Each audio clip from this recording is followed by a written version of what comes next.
d'aborder, c'est fraternité, vie sociale. C'est un thème immense et je me dis, bon, il y a plein de manières de l'aborder. Je pense que parmi vous, votre expérience, vous auriez plein de témoignages à apporter sur la fraternité. Moi, un peu l'angle d'attaque que j'avais choisi, qui est un petit peu en lien avec ce que vous m'avez demandé, c'était la doctrine sociale de l'Église, un petit peu refaire un peu de théorie. Alors on a envie de tout de suite illustrer par plein d'exemples, mais ce que je me dis, bon, la fraternité, c'est vrai que c'est devenu notre mot à la mode, partout, la fraternité, mais ça peut sembler à la fois évident que pour construire un monde beau, une société telle, il faille de la fraternité, mais on peut en rester assez vite un peu au niveau des mots. On peut en rester, c'est vrai, à plein de bons sentiments, et puis je me dis, on pourrait en rester un peu à des banalités, tout à fait belles, hein, mais des bons sentiments. Alors, je dis, comment est-ce qu'on peut aborder ce sujet-là je dirais en mettant un petit peu un problème là-dedans, en mettant quel est l'enjeu de la fraternité pour la vie sociale, à partir du moment où, aujourd'hui, en ce moment encore, on vit une crise sociale, mais on a l'impression que la crise sociale, ça a toujours été le cas, finalement, il y a toujours des crises sociales qui se succèdent, et des crises de société, on a l'impression que ça s'intensifie quand on entend les uns les autres, et donc bon, pourquoi la fraternité serait la réponse à ça? C'est pas seulement parce que l'évêque nous l'a demandé, c'est parce qu'il y a vraiment une logique profonde, et je crois qu'à partir de la doctrine sociale de l'Église, on peut trouver un peu le moyen d'y répondre, peut-être en repensant aussi à la devise de notre République.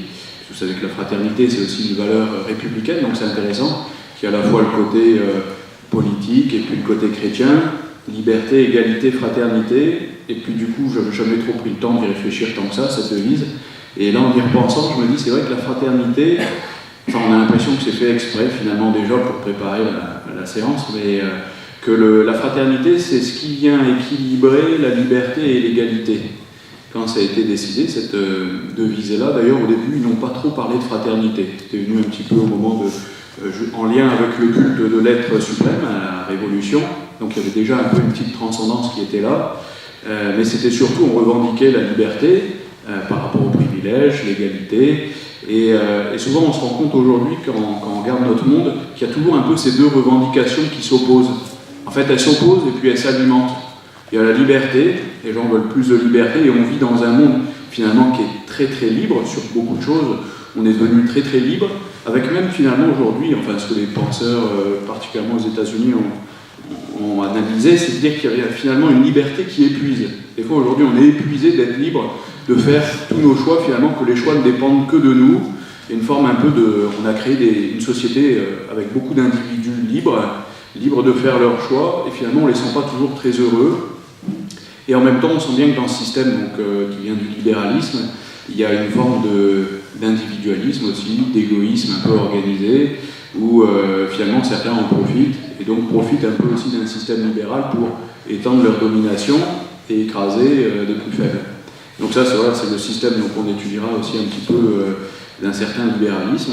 Et face à ce sentiment justement d'injustice, d'être écrasé par des gens qui sont très très libres, eh bien il y a une réaction au nom de l'égalité, pour avoir la même paye, pour avoir les mêmes droits, pour avoir les mêmes loisirs, pour avoir le même type de vie, où on veut de l'égalité, et ça peut s'accompagner d'une certaine violence.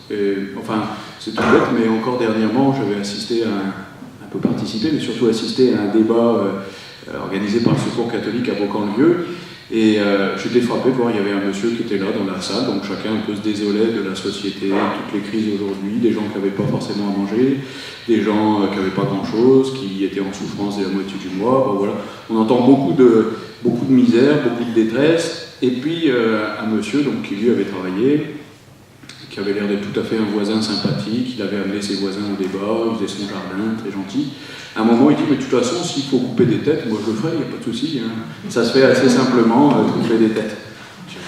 Et ben bon, on était une vingtaine comme ça dans la salle paroissiale, et puis d'un coup, on commence à avoir l'expression d'une violence quand même assez forte. Hein. Et puis alors personne ne réagit, en plus, comme si maintenant tout était permis d'être dans la surenchère. Et alors ça m'a quand même frappé. Je dis, au nom d'un sentiment d'injustice, on peut légitimer une certaine violence. Alors finalement, voilà, entre liberté et égalité, on sent qu'il y a une forme un peu d'opposition et en même temps de complémentarité. C'est sans doute en effet la fraternité qui vient équilibrer les deux. Mais elle vient équilibrer les deux parce qu'elle nous rappelle qu'on n'est pas juste des individus, qu'on est des frères, donc on a à tenir compte de ceux qui sont à côté. Et en même temps, elle nous empêche de tomber dans quelque chose de complètement matérialiste, puisqu'en nous rappelant qu'on est frères, ça suppose un père qui est un peu une transcendance quelque part. Si on ne nomme pas Dieu tout de suite, il y a quelque chose qui nous dépasse, une transcendance. Et la fraternité, en fait, elle renvoie aussi à un père quelque part. Alors jusqu'où c'est possible justement de vivre une fraternité épanouie si on ne reconnaît pas de père commun, d'origine commune ou de transcendance commune. Voilà, c'est un peu compliqué justement d'aller jusqu'au bout dans un monde laïque. Alors voilà, donc sur cette devise un petit peu de liberté, égalité, fraternité, ça m'a fait réfléchir. Je me suis en effet redécouvrir la fraternité, mais d'abord comme une réponse à deux crises, et alors qui ont été quand même très bien analysées régulièrement par l'Église. Donc ça me frappe toujours, je ne sais pas qui connaît ce livre-là. Levez le doigt. Qui l'a déjà vu au moins? Bon, qui l'a déjà ouvert? Voilà, donc c'est bien. Donc, alors c'est pas nouveau, c'est pas de cette année. Ça s'appelle le Compendium de la doctrine sociale de l'Église. C'est un texte qui a un peu une synthèse de l'enseignement de l'Église sur les questions de société. Et donc ça aborde, alors il y a 2-3 chapitres introductifs qui redonnent un peu les bases de fond, l'histoire. Et après il y a un certain nombre de chapitres par thème. Donc la famille, le travail, l'économie, la politique, la communauté internationale, l'écologie, la paix. Et donc, en fait, c'est très intéressant parce que souvent aujourd'hui, on se désole de la crise. Et l'Église a quand même, depuis plus d'un siècle, analysé pas mal de facteurs de la crise qui sont les mêmes. Alors on va le voir, ils sont les mêmes, les facteurs de la crise, ils sont juste intensifiés avec le temps. Et elle donne, alors je ne dis pas qu'elle donne la réponse, mais à l'époque, enfin aujourd'hui on n'ose plus dire qu'on donne la réponse parce que personne n'a la réponse, on la cherche ensemble. Mais à l'époque, les papes, quand ils parlaient, disons pendant la première moitié du XXe siècle, ils disaient voilà la maladie, voilà le remède. Alors c'était quand même plutôt sympathique de le présenter comme ça. C'est vrai que ça donne une parole un peu forte d'autorité. Et d'abord, ça oblige à analyser la situation, dire d'où vient le problème.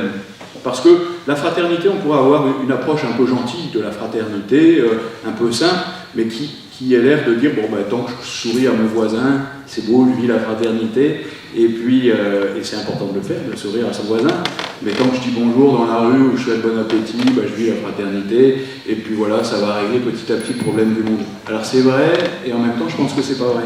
Il y a des choses qui dépendent de nos relations à court terme, comme ça, nos relations proches, directes, et ça, il ne faut pas y renoncer. Mais il y a aussi des problèmes qui sont des problèmes de politique, vraiment d'analyse sociale, qu'il ne faut pas contourner. Alors, on va vous distribuer un petit texte, enfin non, c'est pas un petit texte, c'est une liste de citations d'un pape. Alors, j'ai pas pris le dernier, j'ai pris Pie XI. Pie XI, donc c'est dans les années 20 et 30. Alors, l'origine de la doctrine sociale de l'Église, on marque toujours un petit peu l'origine de ces textes-là à Léon XIII, qui a fait une encyclique qui s'appelle Rerum Novarum, à partir de la question ouvrière. Et à partir de la question ouvrière, il y avait une crise énorme, donc fin 19e, donc en 1891. Il avait senti qu'il y avait un problème d'opposition entre patron et prolétariat. Et donc, il va, quelque part, pointer déjà deux origines à la crise, quoi. Donc à la fois le libéralisme et à la fois la tentation d'un collectivisme violent qui répondrait pour faire régner la justice. Et donc il y a déjà ces deux-là chez Léon XIII, mais Pie XI, 40 ans après, va faire une encyclique, donc une lettre officielle du pape, qui s'appelle, donc pour la 40e année, Quadragesimo Anno. Et Jean-Paul II en fera une pour le 100e anniversaire, Centesimus Annus. Voilà, donc vous voyez les noms, ça dit à peu près 40e année, après 100 ans après. Et puis d'autres papes, bien sûr, feront des encycliques sociales. Mais c'est toujours en référence à cette lettre de Rerum Novarum. Alors, moi j'aime bien celle de Pie XI, c'est pas un choix parmi d'autres, mais parce qu'il montre bien différentes choses. Alors, je vous ai mis des citations. Donc c'est un abord un peu, je commence par du très théorique, mais parce que je pense qu'on a besoin aussi de réfléchir, surtout à l'époque c'était quand même plein de philosophie assez équilibrée, et les choses étaient quand même assez nettes pour désigner voilà, quelles étaient les erreurs doctrinales, même si ça a été mal perçu à certaines périodes d'une église qui montre, qui dénonce les erreurs. Il y avait quand même quelque chose dans l'analyse de la situation qui était assez rigoureux. Donc on va commencer par lire tout simplement ces extraits-là pour essayer de comprendre ce qu'ils reprochent et au libéralisme et après au collectivisme, communiste et socialiste. Et puis petit à petit, après, j'essaierai un peu de voir comment l'Église, justement, par la proposition concrète de fraternité, à la fois sociale et en même temps dans sa vie ecclésiale, peut construire vraiment un monde nouveau. Parce qu'aujourd'hui, il peut y avoir un peu une forme de fatalité, de résignation, de se dire on vit dans ce monde-là, voilà, on vit dans ce monde libéral, c'est plus possible d'en sortir. Voilà, on vit avec la mondialisation, on vit avec le libéralisme, on vit avec tout ça, on est obligé d'entrer dans le jeu, et on se rend bien compte quand même, pour terminer juste cette partie d'introduction, que ce monde-là, il fait beaucoup de gens abîmés. Et moi, c'est ce qui me marque quand même de plus en plus dans les rencontres, c'est de voir, et je pense que vous le voyez aussi assez souvent, Pape François, il parlait de la culture du déchet, mais on voit bien qu'en effet, un monde comme ça marche pour les gens qui sont suffisamment solides pour vivre leur liberté, mais qu'il y a beaucoup de gens qui ne suivent pas le rythme et qui explosent. Moi, je pense à un certain nombre de personnes que je rencontre en paroisse ou ailleurs, soit des grandes pathologies de la solitude. Ça fait quand même plusieurs personnes que je rencontre qui se considèrent comme étant Dieu. Alors, des fois, je me dis, il ne faudrait pas que je loupe la rencontre. Mais en même temps, ça me fait réfléchir en me disant, on discute bien, et puis à un moment, oui, il faut que j'assume, je suis Dieu. Alors, on a une mission dans le monde, c'est certain, mais je dis, quelle solitude. Et quand on discute avec les gens, on se dit, quelle solitude. Ils n'ont pas du tout de relation humaine. Et voilà aussi ce que notre monde fabrique. Des gens qui n'ont plus de relation ni de famille, ni sociale. Donc il y a des pathologies de la solitude, et puis des gens qui sont tout à fait intégrés et engagés, et puis qui d'un coup explosent. Alors, quelque part, ils sont dans ce système-là, un système où il faut de la rentabilité, il faut du rendement, ils sont chefs d'entreprise, puis ils y vont, et puis ils se rendent plus compte que finalement, le rythme devient trop intensif, et donc burn-out, dépression, enfin, vous en connaissez, je pense. Et là, voilà, après, il faut reconstruire. Et souvent, on reconstruit sur d'autres bases, comme des gens qui font une reconversion professionnelle, qui disent non, c'est plus possible, pourtant je gagnais bien ma vie, mais je repars sur d'autres bases. Donc ça, on l'entend quand même de plus en plus. Ça semblait peut-être marginal il y a 10 ans. Aujourd'hui, c'est quand même récurrent d'entendre ce genre de témoignage. Donc ça nous montre que le monde dans sa globalité, la société, c'est vraiment une crise sociale globale. Donc, voilà, j'espère que ça vous voit comme ça. Je ne suis pas habitué à parler longtemps sans avoir de retour. Donc, voilà, c'est comme ça. Ça fait partie du jeu, mais c'est peut-être pas l'exercice, je suis plus à l'aise. Alors, donc on va commencer à lire Quadragesimo Anno de Pie XI. Donc il fait un retour sur... alors juste pour vous donner quelques éléments sur le contexte quand même. Donc c'est en 31, c'est une période où l'Église... C'est une période où le monde sort d'une crise économique, de la crise financière de 29. Est-ce que j'avais ça? Ça résume bien.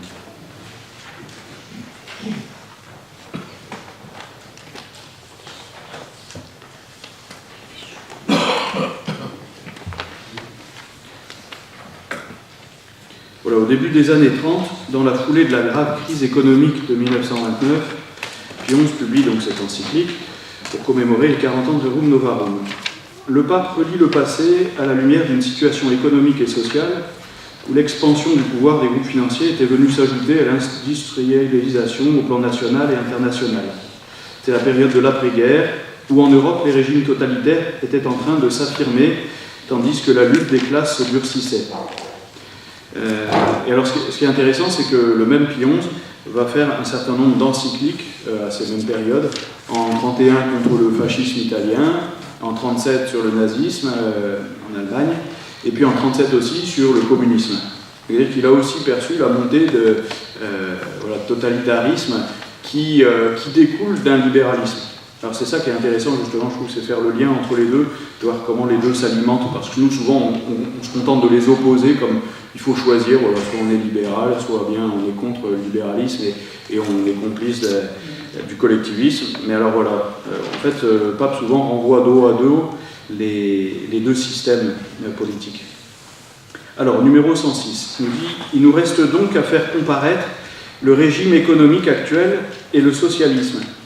Son accusateur acharné a porté publiquement sur eux un jugement équitable, puis ayant cherché la cause profonde de tant de maux, a indiqué le remède primordial et le plus indispensable, la réforme des mœurs. Alors, il dira plus tard la réforme des institutions et la réforme des mœurs. Mais alors, j'ai surligné, enfin j'ai mis en gras le régime économique, parce que finalement ça ne va même pas choquer à la première lecture.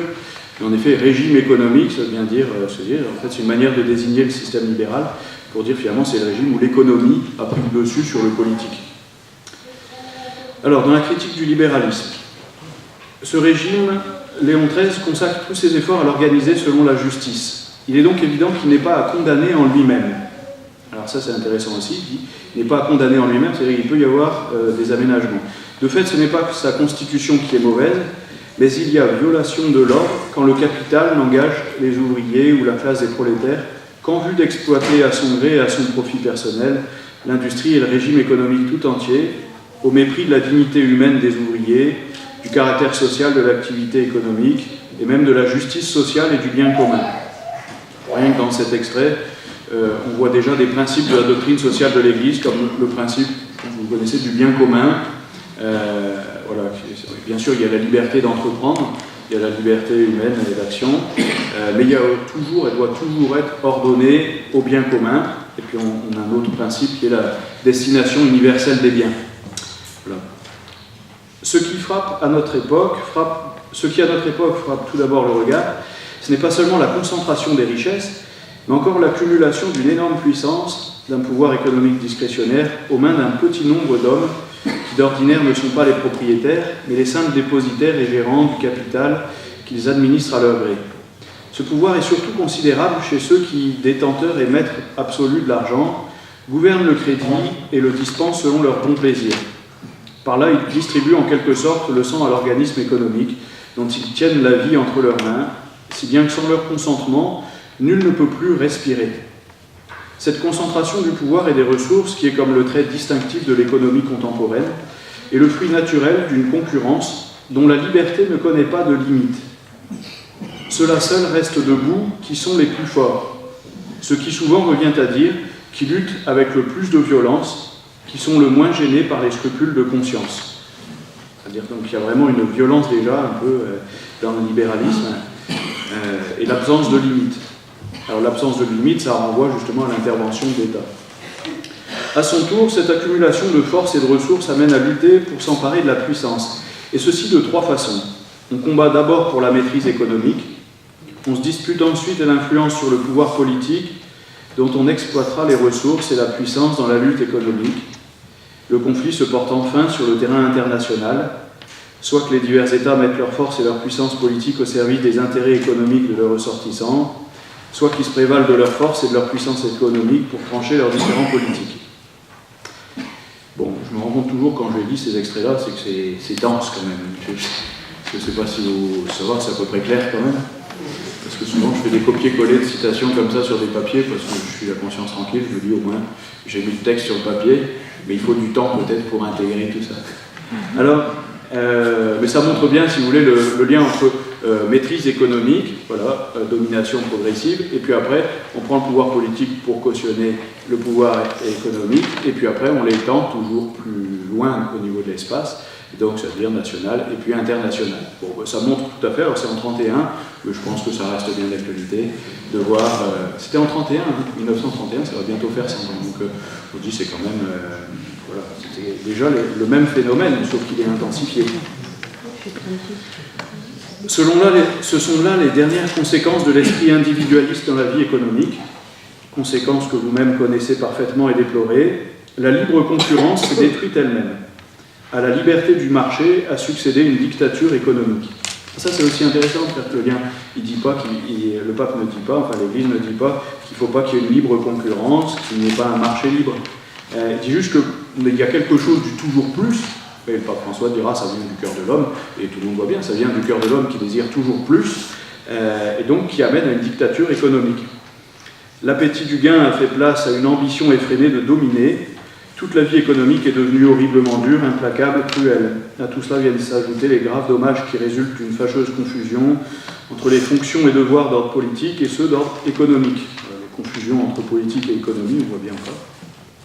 pour n'en citer qu'un d'une extrême importance, la déchéance du pouvoir. Lui qui devrait gouverner de haut comme souverain et suprême arbitre, en toute impartialité, dans le seul intérêt du bien commun et de la justice, il est tombé au rang d'esclave et devenu le docile instrument de toutes les passions et de toutes les ambitions d'intérêt. Et il ne va pas de la morte quand même, hein, pour montrer toutes les dérives. Et dire qu'il y a vraiment quelque chose de structurel. Et je crois que ça reste structurel. Enfin, quand on se rend compte que même voilà, la puissance de certaines multinationales vis-à-vis du pouvoir des États est complètement disproportionnée aujourd'hui. Donc c'est vraiment l'économique, c'est pas un scoop de le dire, hein, mais c'est l'économique qui a pris le pouvoir sur le politique. Alors qu'il y a quand même une vraie légitimité, il le redira dans la réforme des institutions, à replacer l'autorité de l'État comme étant garant justement de la régulation économique. Et ça aujourd'hui c'est complètement déconnecté de dire quelque chose comme ça peut sembler complètement irréalisable, hein, bien sûr. Et la deuxième critique, donc, après avoir montré cela, c'est la critique du collectivisme, donc ils appellent ça souvent collectivisme, alors en distinguant communisme et socialisme, voilà, dans les années 30. Les sous-titres sont aussi dans l'encyclique, le parti de la violence ou communisme. Celui-ci a, dans son enseignement et son action, un double objectif qui poursuit, non pas en secret et par des voies détournées, mais ouvertement, au grand jour et par tous les moyens, même les plus violents. Une lutte des classes implacable et la disparition complète de la propriété privée. Ah, donc, un des points de débat dans ce conflit-là, c'est la question de la propriété privée. Et l'Église régulièrement affirme le droit à la propriété privée, tout en subordonnant, on verra après, par rapport au bien commun. Voilà, c'est-à-dire que s'il n'y a pas de bien commun, enfin si l'ensemble de la société est en détresse parce que quelques-uns ont une propriété privée qui dépasse quelque part leurs besoins personnels, et bien là il y a un malaise. Et puis le socialisme, le parti plus modéré qui a gardé le nom de socialisme, bon, il ne faut pas transposer immédiatement à ce qu'on connaît de la vie politique française, mais bon, il y a des liens. Plus modéré sans doute est l'autre parti qui a conservé le nom de socialisme. Non seulement il repousse le recours à la force, mais sans rejeter complètement, d'ordinaire du moins, la lutte des classes et la disparition de la propriété privée, il y apporte certaines atténuations et certains tempéraments. Bon, au 128, selon la doctrine chrétienne, en effet, le but pour lequel l'homme doué d'une nature sociale se trouve placé sur cette terre est que, vivant en société et sous une autorité émanée de Dieu, il cultive et développe pleinement toutes ses facultés à la louange et à la gloire de son Créateur. Et que, remplissant fidèlement les devoirs de sa profession ou de sa vocation, quelle qu'elle soit, il assure son bonheur à la fois temporel et éternel. Ça, c'est la vision chrétienne des choses. Le socialisme, au contraire, ignorant complètement cette sublime fin de l'homme et de la société, ou n'en tenant aucun compte, suppose que la communauté humaine n'a été constituée qu'en vue du seul bien-être. En fait, c'est ce qu'il y a d'un peu, justement, c'est ce qui montre le lien entre les deux systèmes, c'est qu'à partir du moment, je ne veux pas aller trop vite dans les étapes, mais à partir du moment où on ne reconnaît pas une transcendance et où on est en régime un peu sécularisé, sécularisation, quand il n'y a plus de référence à Dieu, quand il n'y a plus de référence à une transcendance, et bien finalement, on ne reconnaît plus quelle est la vocation de l'homme sur la terre, quelle est sa place, quelle est sa mission, et donc on risque insensiblement, petit à petit, même avec un peu de générosité au début, à se tourner vers de l'égoïsme et la recherche du bien-être. Et ça, c'est vrai autant quand c'est quelques-uns qui gouvernent le monde et qui profitent, que quand c'est la masse qui va désirer aussi pouvoir profiter. Finalement, si la motivation dans les deux cas, c'est de profiter du bien-être, d'un bien-être matériel, il y aura forcément toujours conflit et violence. Personne ne peut être... Ah oui, bon, alors ça c'est des citations. Personne ne peut être en même temps bon catholique et vrai socialiste. Bon. Alors oui, bon, c'est écrit dedans. Mais on n'est pas là pour faire de la politique de parti non plus. Mais à l'époque, si vous voulez, c'était assez ferme de dire voilà, il y a un régime libéral qui porte des fruits mauvais, c'est la domination de l'argent, dans laquelle on peut trouver une certaine droite libérale. Hein. Et de l'autre côté, il y a une opposition qui, au nom de plus de justice sociale, au nom de plus d'égalité entre les hommes en droit, peut petit à petit installer un monde sans Dieu aussi, s'il n'y a pas de référence à Dieu. Alors après, on verra justement l'histoire de la sécularisation. Et c'est notre devoir pastoral de les avertir du péril redoutable qui les menace, qu'ils se souviennent tous que ce socialisme éducateur a pour père le libéralisme et pour héritier le bolchevisme. Bon, voilà, tout ça c'est avant la chute du mur. Et donc il y avait déjà quand même un certain nombre d'expériences historiques de réalisation communiste qui n'étaient pas particulièrement jolies. Voilà. Mais en tout cas, ce que je trouve intéressant, c'est d'associer les deux. Alors, les remèdes. Donc, les remèdes, c'est la réforme des institutions et la réforme des mœurs. Alors, les mœurs, voilà, ça c'est un langage un peu plus ancien peut-être, pour dire ce qui se joue au niveau spirituel, au niveau de notre cœur, les mœurs.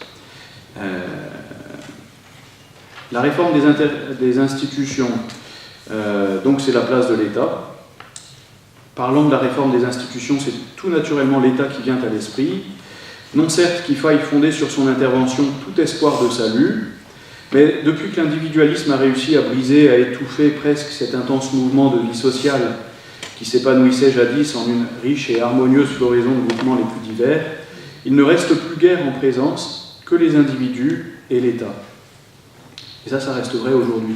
De plus en plus, le monde libéral, c'est un État, et alors un État, on voit, qui est sous domination du pouvoir économique, et un monde d'individus. Et il y a une suppression systématique dans le monde libéral de tous les corps intermédiaires, ce qu'on appelle les corps intermédiaires, c'est-à-dire la famille, le village, les syndicats, les partis politiques. Donc aujourd'hui, quand on est fasciné de ce que nous racontent les médias, par exemple, devant l'explosion de tous les partis politiques ou des syndicats, les gilets jaunes qui sont hors syndicats, de voir finalement toutes les structures intermédiaires, bon, sans parler de la famille, sont complètement atomisées, eh bien, c'est pas réjouissant, parce que créer un monde d'individus qui n'ont plus de liens organisés, structurés entre eux, ça laisse la main totalement libre, en effet, à une dictature, même si c'est une dictature qui a l'air comme ça sympathique, fondée sur la liberté. Et donc ça c'était déjà pointé comme un problème, déjà en 1931, de dire qu'il y a une suppression. Alors à l'époque, c'était la suppression de tout ce qui était un peu les corporations. Il y avait énormément des regroupements professionnels et des corporations, beaucoup de structures de corps intermédiaires. Principe de subsidiarité. Alors ça pareil, c'est un des 5 principes de la doctrine sociale de l'Église. Le principe de subsidiarité, c'est en fait tout simple. C'est l'échelon du dessus et au service de l'échelon du dessous. Et ne cherche pas à prendre les compétences de l'échelon du dessous si l'échelon du dessous peut le faire. Alors concrètement, je vais faire un peu de commentaires parce que ça nous arrive. Moi j'habite à Beaucamp-le-Vieux, on est dans une communauté de communes qui contient maintenant 130 communes, et donc il y a ce qu'on appelle les transferts de compétences. Donc régulièrement les communes doivent voter les transferts de compétences, donc compétences scolaires par exemple, périscolaires, pas mal de compétences qui étaient du ressort de la commune à l'échelon de la communauté de communes, ce qui fait qu'on ferme des fois des écoles, alors ça dépend aussi de la natalité, hein, mais voilà, c'est-à-dire qu'il y a beaucoup de décisions qui sont prises à l'échelon du dessus, qui étaient prises à l'échelon du dessous, parce qu'on considère que l'échelon du dessous n'a plus la force de les porter. Et quand c'est 130 communes, on se dit que peut-être il y avait encore des communes qui pouvaient avoir la force de les porter, ou par regroupement de communes, ça pouvait être un peu différent. Mais alors le principe de subsidiarité, il vient toujours dire une communauté de communes, c'est au service de la vie des communes. L'Europe est au service de la vie des pays. La région est au service de la vie des départements, je sais pas, enfin en tout cas l'échelon du dessus est au service de l'échelon du dessous. Et il faut bien reconnaître que souvent on a quand même l'impression qu'on fonctionne par fusion et centralisation, et que les gens sont mis dans une situation, en tout cas psychologiquement, de ne plus rien maîtriser de la vie sociale et politique, puisque c'est décidé au-dessus. C'est ce que vous entendez, je pense, en permanence. Je ne pense pas que ce soit que chez moi, d'avoir l'impression que tout est décidé en haut lieu, et donc en tout cas un lieu sur lequel on n'a plus de prise. Et donc ça déresponsabilise de plus en plus les gens, parce qu'on dit qu'est-ce que vous proposez, vous? Mais encore faut-il avoir des lieux pour pouvoir le proposer. Moi je vois tous les élus de la communauté de communes, les maires des villages, ils disent « Ah, maintenant c'est la communauté de communes qui décide de tout ». Mais ils ne sont pas organisés entre eux pour proposer autre chose. Et donc si on leur demande « Qu'est-ce que vous proposez ?» et on dit quand on leur dit faites-nous un projet, mais tout doit se passer dans les commissions. Donc c'est les services et les commissions qui doivent formuler des projets.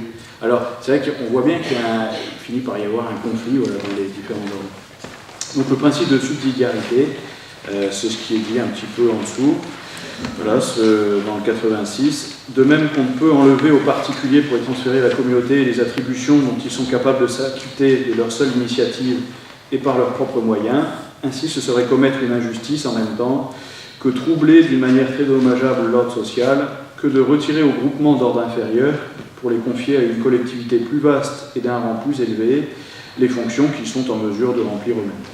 Voilà, c'est le principe de subsidiarité. Après, il y a une invitation à faire des groupements professionnels. Donc, et puis, j'ai remis aussi 2-3 citations là, sur le droit de propriété, pour dire que pour l'Église catholique, en tout cas, en effet, il y a un droit de propriété, tant que c'est ordonné au commun. Alors. De même, en effet, que nier ou atténuer, voilà, il y a un double écueil contre lequel il importe de se garder soigneusement.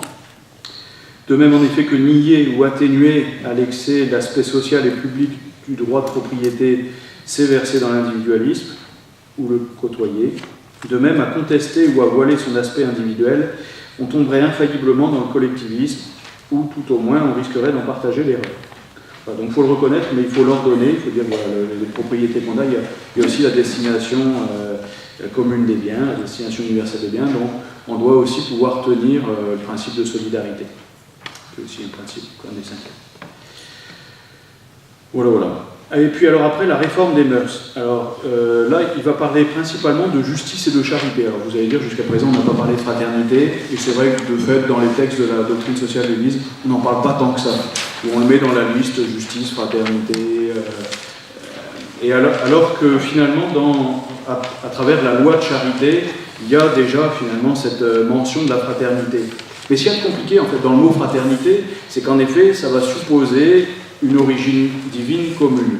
Pas nécessairement, on peut le prendre au sens plus large du terme, mais quand il est pris de manière plus sobre, la fraternité plus ordinaire, en effet, c'est le principe de justice, de fraternité, d'égalité. Et la fraternité, si on la prend vraiment au sérieux, ça renvoie à une paternité commune. Et souvent, les papes, quand ils parlent en doctrine sociale de l'Église, ils essaient de s'adresser à tous les hommes, en partant du principe que par la seule raison, finalement, on peut partager déjà tout ça. Finalement, il n'y a pas besoin d'être chrétien pour être d'accord là-dessus. Il y a quelque part. Donc, il ne recourt pas d'abord à la fraternité. Mais après, il y a toujours un deuxième pas qu'ils font de dire, dans le fond, pour construire un monde bon, il faut des règles de justice, avec en particulier tous ces principes de doctrine sociale de l'Église qui ont été dits, retrouver les corps intermédiaires, principe de subsidiarité, principe de solidarité, du bien commun. Voilà, il y a un certain nombre de choses qui sont dont il faut tenir compte. Il y a aussi une éducation, une formation, alors ça on va y venir pour parler de l'action catholique. Et donc il y a la recherche d'un monde juste. Mais régulièrement les papes disent, comme la nature humaine est abîmée par le péché originel et abîmée par toujours ces tentations de vouloir toujours plus, et tentée par l'égoïsme, l'individualisme, il y a quelque chose dans le fond qui ne marchera pas, même si tout était parfaitement calibré, tout était parfaitement juste. S'il n'y a pas ce surplus de charité, s'il n'y a pas quelque part cette reconnaissance qu'on est tous frères, qu'on doit avoir le souci de l'autre, même si c'est quelqu'un avec qui je ne m'entends pas, parce qu'il est créé à l'image de Dieu, parce qu'on reconnaît sa dignité humaine, et qu'on cherche aussi le bien des autres et pas seulement le nôtre, ce qui est de la charité, ce qui est de l'ordre de l'amour, déjà avant même de dire que c'est de l'amour fraternel, eh bien la société elle, ne peut pas tenir bon. Et en particulier, alors après la suite de la doctrine sociale de l'Église l'explique bien, en particulier quand on prend en compte les plus petits, les plus fragiles. Ce qu'on a appelé l'option préférentielle de l'Église pour les pauvres. Je ne sais pas si vous avez déjà entendu cette expression, option préférentielle de l'Église pour les pauvres, c'est qu'il faut toujours tenir compte des plus petits, des plus abîmés, des plus pauvres en priorité si on veut construire un monde juste. Sinon, en effet, c'est ce que dit le pape François, la culture du déchet. Ceux qui peuvent suivre le mouvement trouvent leur place et les autres sont mis sur le bord de la route. Donc, concrètement, la logique de la charité, mais en même temps, il y a eu une dérive entre charité et justice, que la charité vienne compenser ce qui n'était pas juste. Et d'ailleurs, c'est le mot charité, au point qu'on a du mal à l'utiliser aujourd'hui, je pense parmi vous, mais il y en a peut-être qui n'aiment pas forcément le charité, parce que ça fait dame de charité, vente de charité, œuvre de charité, c'est un côté un peu 19e ou déjà début 20e, qui fait, finalement, on peut exploiter des ouvriers, mais tant qu'on a un peu de charité de temps en temps, ça va finalement, on compense par la charité les injustices. Ça, les papes régulièrement tous. Il y a toujours des phrases, en fait j'ai manqué de temps pour faire la suite des copier-coller, mais ils disent aussi que justement la charité ne doit pas venir compenser le manque de justice. Mais ils disent que même si le monde de la société était parfaitement juste et équilibré, s'il n'y a pas ce surplus d'âme quelque part de charité, vraiment cet amour profond qui vient des cœurs, ce souci du semblable, eh bien ça ne peut pas tenir debout. D'où la question après, finalement, jusqu'où on peut tenir une société fraternelle qui ne reconnaisse pas de transcendance, qui ne reconnaisse pas un Dieu, ou même si on n'appelle pas Dieu, en tout cas une origine commune. Et c'est là où souvent, alors j'étais à un débat dernièrement à Poix-de-Picardie, entre la mairesse de Poix-de-Picardie et puis l'abbé Nicolas Jouy, notre vicaire épiscopal, donc il devait parler de la fraternité. Donc ça m'a permis de réviser un petit peu. Et on parlait de fraternité républicaine et de fraternité chrétienne. Et puis à un moment, Nicolas a dit bon, finalement, ce qu'on a en plus que vous, c'est bon, alors, donc là, elle s'est braquée un petit peu. Mais alors qu'elle avait vraiment fait un exposé tout à fait bien. Mais en effet, il y a toujours un moment qui devient déstabilisé, qui devient déstabilisant si on commence à dire on a un plus que vous. Alors, d'ailleurs, il a dit, il ne le disait pas pour dire on est au-dessus de vous du tout, vous connaissez Nicolas, c'est pas ça. Mais il l'a dit pour dire finalement l'avantage qu'on a, c'est que nous, ce qui nous aide à vivre la fraternité, c'est d'avoir quelque part ce point de ralliement qui est de croire en Dieu, quoi. Et tandis que finalement, quand on n'a pas ce ciment-là, vivre la fraternité, c'est s'accorder sur une morale commune, s'accorder sur des valeurs communes, mais il faut toujours quelque part reconstruire la fraternité. C'est pas simple parce que ça dépend de nos choix. Tandis que pour nous chrétiens, elle s'impose. Depuis notre baptême, on est obligé d'être frères, c'est comme ça. Alors après, il faut rechoisir, mais ça fait partie de notre identité d'être frères. Donc la fraternité, donc voilà, on parlait surtout de charité, mais après, petit à petit, alors Benoît XVI parle un petit peu de fraternité, et il parle aussi de la place de la gratuité, même dans l'ordre économique. Et puis le pape François reparle aussi de la fraternité, en particulier dans une lettre, un message pour la paix, en 2014, où il invite à redécouvrir la fraternité aussi comme un peu un remède à nos crises sociales. Mais ça part souvent, quand on parle de fraternité, ça fait référence en effet à Dieu, à une transcendance qui s'oppose du coup à un monde qu'on veut séculariser. En tout cas, il y a eu un mouvement de sécularisation depuis un siècle dans l'Église, enfin un siècle même plus. On peut dire depuis la Révolution, mais au début il y avait quand même une forme de déisme à la Révolution française, de dire on croit quand même, il y a l'être suprême, ils n'étaient pas forcément tous athées, du tout. Mais après, petit à petit, la sécularisation, c'est assez subtil en fait. Le mot sécularisation, d'abord, c'est technique. C'est des biens qui appartiennent à l'Église, passent sous propriété de l'État. C'est technique, juridique. Et après, petit à petit, ça en vient à désigner tout retrait, abandon de référence à Dieu, de référence religieuse, de référence au sacré. Ce que Marcel Gaucher a appelé aussi après le désenchantement du monde. C'est-à-dire qu'on retire toute référence à une transcendance, à Dieu, donc en particulier, à la religion, et donc on essaie de faire un humanisme sans Dieu. Et donc cette sécularisation systématique, elle existe dans le monde, on le voit en permanence, on essaie de retirer toutes les traces de religion, on le voit. Et alors, pour prendre quelques exemples un peu concrets, je pense aussi que l'Église a été affectée à un moment par ça. Quand on voit le nombre d'œuvres justement sociales de l'Église qui ont été sécularisées, par exemple un certain nombre d'organismes éducatifs, d'associations qui avaient été fondées par des prêtres, des patronages, mais plein d'autres choses, des associations sportives, des associations musicales, quand on regarde des fois des clubs de foot, des choses qui avaient été fondées, petit à petit on a retiré toute référence religieuse pour dire c'est ouvert à tous. Et une fois qu'on a commencé à retirer les références religieuses, tout n'était pas toujours compatible avec l'esprit chrétien, mais on avait retiré les références au ciment commun, quelque part. Et je pense en particulier au monde agricole, je crois qu'il y a du monde agricole ici, mais dans mes villages, souvent, j'entends les anciens me parler de la JAC.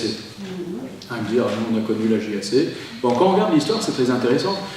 C'était la jeunesse agricole chrétienne, qui, après la guerre, a beaucoup aidé à reconstruire nos campagnes. Et c'était vraiment basé sur un effort vraiment de solidarité, une prise de conscience de solidarité qui découlait de leur foi. Et c'était très net que c'était chrétien, et d'ailleurs souvent encore aujourd'hui, ceux qui l'ont fait sont encore chrétiens, ils sont nos piliers de paroisse. Et on voit que petit à petit, il y a une évolution pour aller... après, les gens sont encadrés dans la se sont engagés dans le cadre du syndicalisme agricole. Enfin, certains connaissent mieux ça que moi ici. Et on fournit principalement la FEDSEA. Et petit à petit, c'est en référence à une transcendance.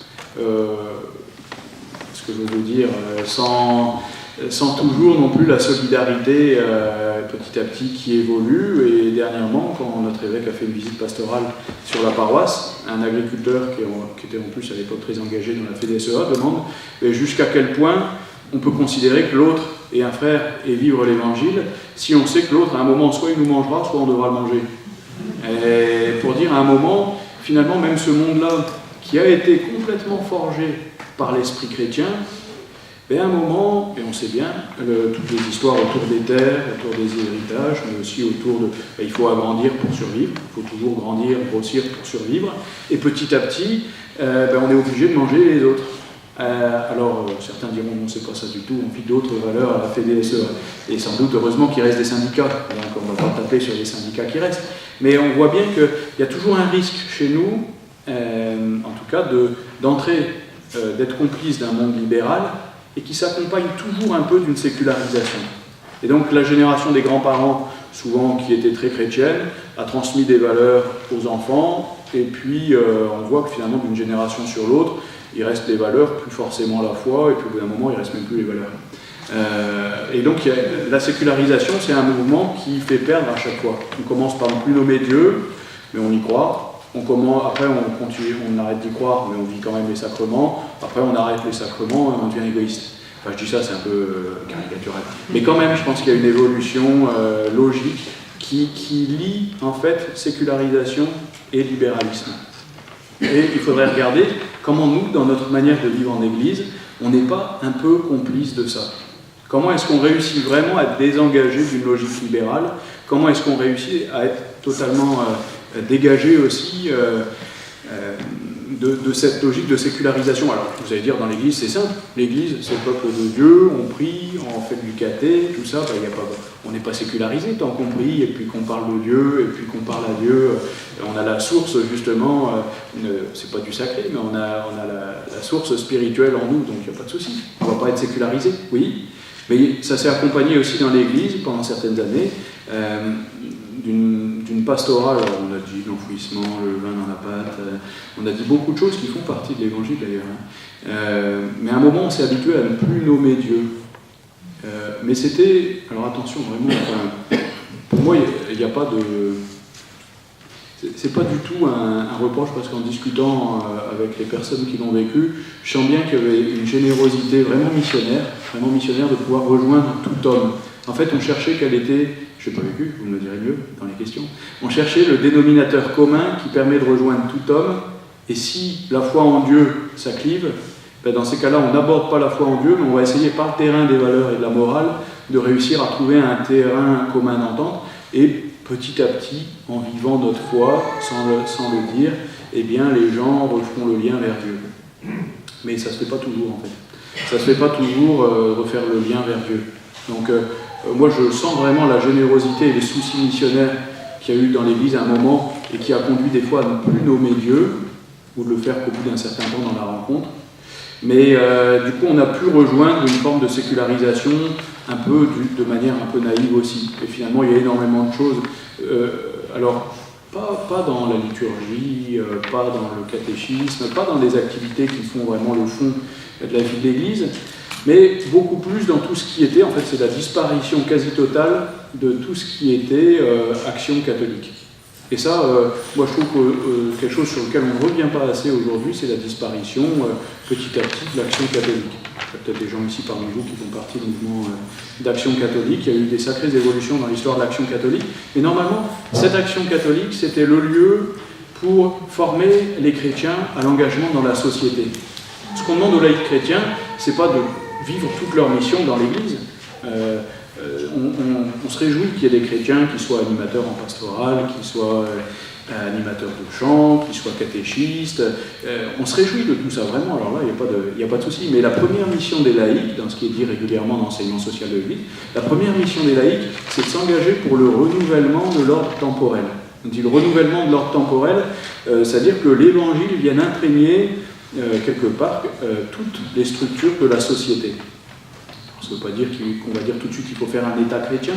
C'est-à-dire que déjà, l'esprit de l'Évangile doit imprégner toutes les structures de la société. Et ces valeurs-là de solidarité, de bien commun, de subsidiarité, de destination universelle des biens, tous ces principes de doctrine sociale, ils peuvent inspirer toute l'action sociale, avant même d'ailleurs qu'on ait nommé Dieu. Mais nous, on sait bien que pour pouvoir le vivre et trouver la force de le faire, on va avoir besoin de Dieu. Mais on n'est pas obligé de le nommer tout de suite. Mais en tout cas, les laïcs ont cette mission-là d'abord. Alors je dis pas ça parce que ça m'arrange de ne pas le faire, mais parce que nous, on a la mission, dit l'Église, on a la mission d'enseigner les principes aussi de temps en temps de la doctrine sociale chrétienne. Donc ça veut dire, on est évidemment solidaire. Et comment est-ce que dans notre vie en Église, on va s'engager dans la société? Comment est-ce que des chrétiens... Alors là, il y a un grand débat, je parle peut-être trop vite, il y a un grand débat, il reste 5 minutes, d'accord. Alors, un grand débat qui est sur action personnelle individuelle et action collective. Comment est-ce que les chrétiens s'engagent? L'action catholique, au départ, ça regroupait toutes les structures sociales chrétiennes qui existaient dans l'ordre éducatif, familial, culturel. Il y avait énormément d'associations chrétiennes, les œuvres, ce qu'on appelait les œuvres autrefois, mais tout ce qui était des structures. Alors aujourd'hui, ce qui nous reste, principalement, c'est les structures dans l'ordre de la solidarité, le secours catholique et d'autres choses. Donc ça, il nous reste des structures sociales chrétiennes dans l'ordre de la solidarité. Enfin, il y en a plein d'autres, je dis secours catholique parce que je vois des représentants, mais il y en a partout. Et donc la solidarité, nous dit l'enseignement social de l'Église, c'est la priorité parce que c'est l'attention aux petits. Il y a aussi l'éducation, il reste quand même l'école catholique, qui est quand même encore, je dirais, un gros bastion de l'action sociale de l'Église, aussi sous contrôle. Mais l'aspect éducatif de l'enseignement catholique, on peut aussi se demander, des fois, moi je pose des questions comme ça, dans quelle mesure on n'est pas complice, par moment, même dans nos structures chrétiennes, et du libéralisme. C'est-à-dire, est-ce que vraiment tout le monde y a encore sa place? Bien, oui, alors officiellement oui. Et comment ce n'est pas seulement le pourcentage de réussite au bac qui guide voilà, le suivi scolaire des enfants. Et bon, c'est un peu polémique, pardon, mais c'est pour susciter un débat après. Et comment est-ce que le fait de séculariser l'enseignement catholique, c'est pas un moyen des fois de garder un peu plus d'enfants dans l'école, donc ne pas trop faire référence non plus à toute une vie chrétienne, à une inspiration chrétienne, sinon ça pourrait nous retirer des inscrits. Voilà. Donc, mais il reste quand même l'enseignement catholique qui est un haut lieu, et puis après il reste un certain nombre d'associations éducatives. Voilà, des associations éducatives. Mais il y a beaucoup de choses qui ont disparu comme structure sociale chrétienne. Et bon, moi je vous raconte juste pour terminer peut-être, ce qu'on essaie de vivre en paroisse, à Beaucamp-le-Vieux, nous on a recréé une association catholique familiale, donc qui à l'origine, l'initiative c'est la paroisse, mais le but c'est que les laïcs la prennent en charge. Et alors, ça a fait un peu de remous. Et d'ailleurs, je ne pense pas que la Roby soit là, mais j'avais eu l'occasion de discuter longuement avec Paul Roby, qui connaît bien le territoire, et qui m'avait dit non, la mission des chrétiens, c'est de s'engager dans les structures sociales, dans la société, mais à titre personnel, ils vont y travailler, mais on n'est pas obligé de reconstituer des groupes catholiques qui feraient face et de la concurrence aux structures sociales laïques. Et c'est vrai que j'ai bien vu quand même que ça pouvait créer un peu de... On essaie de ne pas être sur les mêmes terrains, mais il peut y avoir une forme d'inquiétude, de concurrence. Voilà, donc c'est vrai que ça peut des fois un peu prêter à confusion. Mais en même temps, on permet aux gens d'avoir des lieux où ils peuvent unir, où ils peuvent refaire aussi l'unité de leur vie. Parce que ce qui se passe aujourd'hui de plus en plus, c'est qu'on a une forme de schizophrénie. On coupe ce qui est spirituel, ce qui est chrétien, c'est 1 heure à la messe le matin, éventuellement la prière chaque jour, et puis nos activités paroissiales. Et puis il y a le reste de notre vie qui est guidée par une autre logique en monde laïque. Et c'est très compliqué aujourd'hui de refaire l'unité des deux. Et les gens vivent de plus en plus ça. Donc moi je vois par exemple quand on fait des camps d'été à Saint-Valery ou bien ailleurs, on voit que finalement ce qu'on offre aux enfants, aux jeunes et même aux animateurs, c'est de pouvoir vivre une vie unifiée entre leur vie de foi et leur vie de tous les jours, et de se rendre compte qu'un quotidien, qu'une vie en société, en petite société, bon, qui reste événementielle sur un camp, elle peut être totalement informée, elle peut être totalement façonnée par l'esprit chrétien. Et nous, ce qu'on espère, c'est pouvoir le vivre en effet à l'échelon de la société, sentir qu'il n'y a pas de contradiction entre notre foi et notre vie de tous les jours, qu'on n'est pas obligé de se renier comme chrétiens pour vivre dans le monde.